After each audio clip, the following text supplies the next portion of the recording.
खबर शामिल करते हैं दादू से। हमारे बीबीसी उर्दू न्यूज के डिस्ट्रिक्ट रिपोर्टर अल्ताफ हुसैन पनहोर की रिपोर्ट के मुताबिक ड्रग पाला के करीब नौजवान पुरस्रार तौर पर लापता। वालिद की अपील। ड्रग पाला के नवाही गांव मुबारक लुंड में रहायशी पजीर बुजुर्ग शहरी अजीजुल्लाह लुंड ने प्रेस क्लब ड्रग पाला पहुंचकर मीडिया से गुफ्तगू करते हुए कहा, 34 साल नौजवान बेटा निजामुद्दीन गुज़िश्ता रोज घर से कुछ रकम लेकर जूही बाजार सामान खरीदने के लिए निकला था, लेकिन इसके बाद वापस घर नहीं लौटा। इनके मुताबिक अहले खाना और रिश्तेदारों ने जूही और आसपास के इलाकों में पूरी रात तलाशी किया, मगर निजामुद्दीन का कोई सुराग नहीं मिला। अजीजुल्लाह लुंड का कहना था कि इनका बेटा घर का वाहिद कफील है और इसकी अचानक गुमशुदगी से खानदान शदीद परेशानी और इस्तराब में मुबतला है। इन्होंने आईजी सिंध, डीआईजी हैदराबाद और एसएसपी दादू, रिटायर्ड अमीर सऊद मक्सी से फौरी अपील की है कि बेटी की तलाश में मेरी मदद की जाए और मामले की मुकम्मल तहकीकात करके हकायक सामने लाए जाए। त छा मसलो आहे?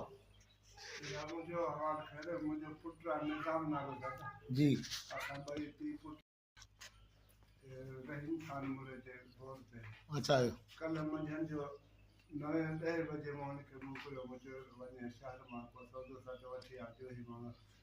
भई ग़रीब था कोन खरवानो कुझु वठी आ पर या मां वञा ते मां थो वञा, पोइ हुनखे मोकिले मां 500 खनि मूं हुनखे ॾिना बि आहिनि। मुंहिंजे 2 पैसा उते उधारा सुधारा करे वखर वठो अचे ॾे ठीकु आहे। ॿियो तव्हां भाउ जे घर वरी उतां 1 बजे भाउ खां निकितो।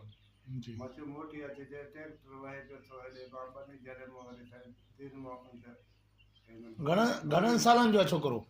30-32 साल जो आहे। अच्छा नौजवान आहे। हाँ नौजवान आहे।